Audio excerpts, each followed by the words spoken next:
Ooh, honey, honey, honey. I am back with the recap of Love and Hip Hop Miami Season 6, Episode 7.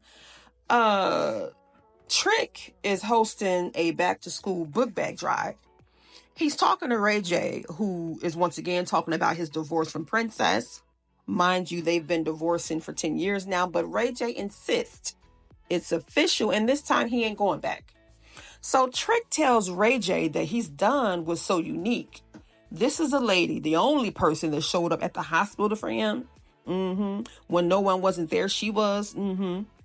He said he is done with her because she met up with his ex-wife behind his back, and he felt as though she was being a clout chaser.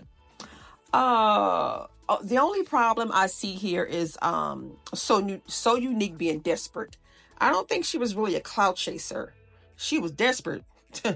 I don't think she wanted that man, and he knows it. She wanted a spot on the show, and she pretended to want Trick, and what she did, but of course she had her own motives. Now, he said he blocked her, and then because of that, she went on social media accusing him of getting her kicked off the show because she wouldn't give him no puss.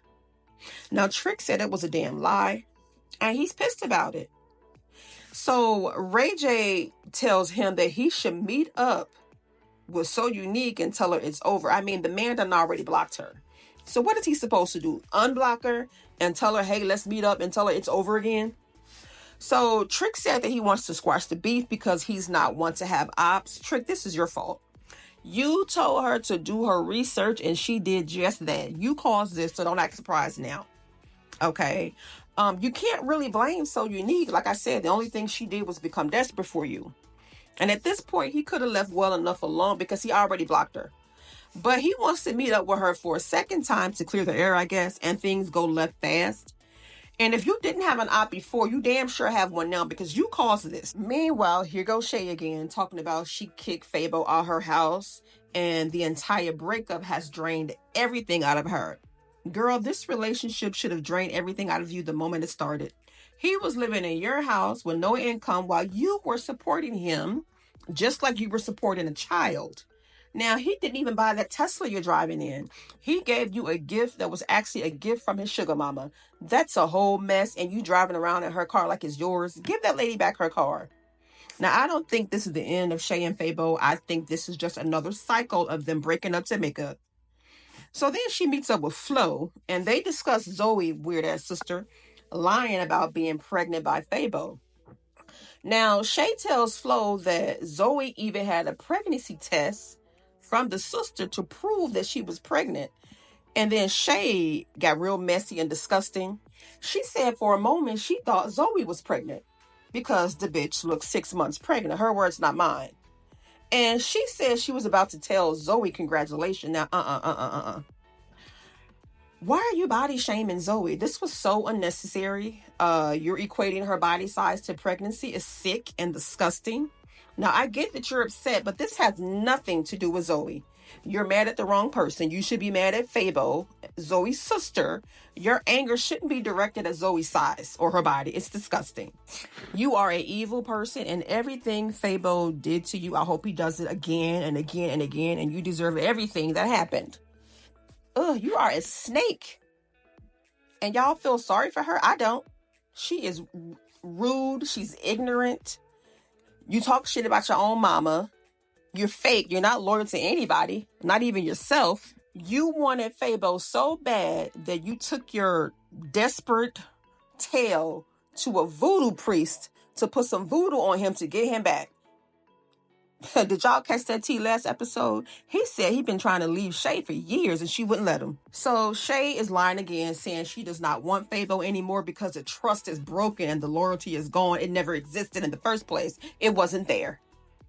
And then she had the nerve to go to Marcus to try to save what's left of this situationship with her and Fabo. That man had a fiance when you met him. You knew about it. The entire relationship was built on a lie, which is why you hid him for so long. Now you're trying to play victim. You lost Fabo the same way you got him. And at some point, you have to take responsibility of this mess you created because you did this to yourself. And every time I see her and Flo have a conversation, it's the most counterproductive conversation I've ever seen. Neither one of them is useful to one another. It's ridiculous. But anyway, Flo is giving Shay the rundown on Amara trying to get with Marlin by buying him a cake. But Marlin got a new woman. So he posted a video and some pictures of this lady, dirty dancing. And the video is gone, but the pictures are still there. And Shorty was in the comments being real messy. So she said, "Oh, that's your man? He mine now." And then she said, "The ring is coming next." And somebody said, "What ring?" "Girl, buy a ring around the tub." Ooh. Now, as we can see, Marlin has moved on. And all I have to say to this woman, be careful and hide your sister. So if y'all want to see her, here she is. But when I went on her page, I only see one picture of them together. And the same for his page, only one picture of them together. But he deleted the video. I wonder why. Anyway, Marlin has moved on. He talking about he's trying to do whatever he can to win his wife back. Where? Where? Meanwhile, Amara has met up with Allan again to discuss co-parenting again. Now, we all know Allan is a racist piece of shit, but I can't deny the moment that he had when he picked up his twins and they were playing, they were laughing, and the happiness on their faces were everything. And I thought that was a sweet moment. But then Allan tells Amara he has other daughters in Michigan. And I'm thinking, wait a minute. What? So he has a wife in the DR. They have children. And then he has daughters in Michigan. This man is all over the place. I didn't know that. Well, anyway, he tells Amara that, I have 2 other daughters and I want my twins to meet them. And Amara said that first he has to prove himself to the twins before they start bonding with anybody else. I don't necessarily agree with that. I think she should let them kids meet their siblings. Because this whole prove yourself thing feels like she's trying to control this whole situation for her own peace of mind. And I don't think that's best for the kids. Hence why she all of a sudden invited him to her house. After all the drama he caused in the DR, she invited the man to her home. Why didn't he have to prove his dedication to the twins before you invited him to your crib? I'm just saying. I think she should let the kids meet their siblings. Now, I understand if she was trying to protect her kids. If Allan isn't going to be consistent, that doesn't mean the kids can't still be in each other's lives. They can form their own bond regardless of what Allan does. Sure, he might not be around, but that shouldn't stop them from meeting each other. The real issue is making sure that they're not left hanging, okay, if Allan doesn't follow through. But that's where Amara come in. She can manage them getting to know each other and keeping in contact. It shouldn't just be left up to Allan. So, y'all, in the next scene, Shay pulls up to her mother's house driving that Tesla. So, which lets me know that Fabo ain't going nowhere. He's probably at her home as we speak. So her mother tells her that losing a relationship is painful, but the relationship wasn't working from the beginning. But Shay says she wanted it to work, and that's because she thought she was going to change him. You took a dust mite from another woman and expected him to be a king to you, and this is why she got the short end of the stick. You thought you can change him, and now you're sitting here crying over a relationship that wasn't even solid from the beginning. You can't turn a dust mite into a king, and that's exactly what she tried to do. So her mom takes her inside, and Shay gets the surprise of her life. Okay, they threw a party for her. Mama D is there, and honey, they made t-shirts that said "Problem solved." So Shay starts crying again because at this point she thinks they're making light of her breakup, okay, and glorifying that she's hurt. Now, Shay can't see that this is a blessing in disguise. She can't see that right now because the only thing she's worried about is not having that man anymore. They made a cake for her. She takes the cake and she throws it on the floor. Okay? Then MJay and their mom play a song they wrote for her. And at this point, Shay had enough. She storms out the door because, again, she thinks they're making light of her breakup. Now, this situation is a perfect example how she can't see the bigger picture. Your mom and your family are trying to celebrate your breakup as a step towards your growth, but you're so caught up in your feelings of loss.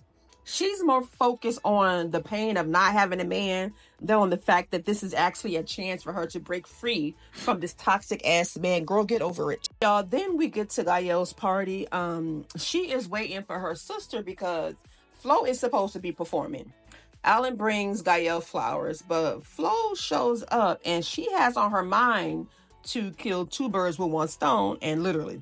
She wants to get back at Gaelle for mocking her pain and at Amara for flirting with her ex-husband Marlin. And what better way to do that than to push up on Allan? So while she's performing, she calls Allan to the stage and she starts grinding on him. And honey, Gaelle is pissed. She said Flo was already late and now she's trying to steal my man. And then had the nerve to ask, what did I do to her? You mean other than fuck her husband and seduce her girlfriend? So Gaelle tries to throw Flo off the stage. And Flo was like, now you see how it feels. First of all, we know that Shay put that battery in your back because you should have been on this energy from day one. But you decided to forgive your sister. And now all of a sudden you're trying to get back at her. You're just as dumb as she is. But I can't be mad at Flo for giving Gaelle a taste of her own medicine. But then Flo decides to go take things even further. So she invites Allan to her house, and of course, being the dog that he is, he follows her home. But I'm sure he hit, because that's how they are, her and her sister and Amara. Y'all all just trifling. So the episode ends with Amara meeting up with yet another married man, her friend's husband, Ray J.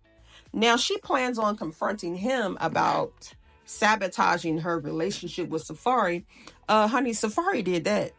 When he proposed to you 24 hours earlier, he was already messing with Eliza Rain. Girl, he messed up his own relationship. Now, Ray J said he did that because she deserved better.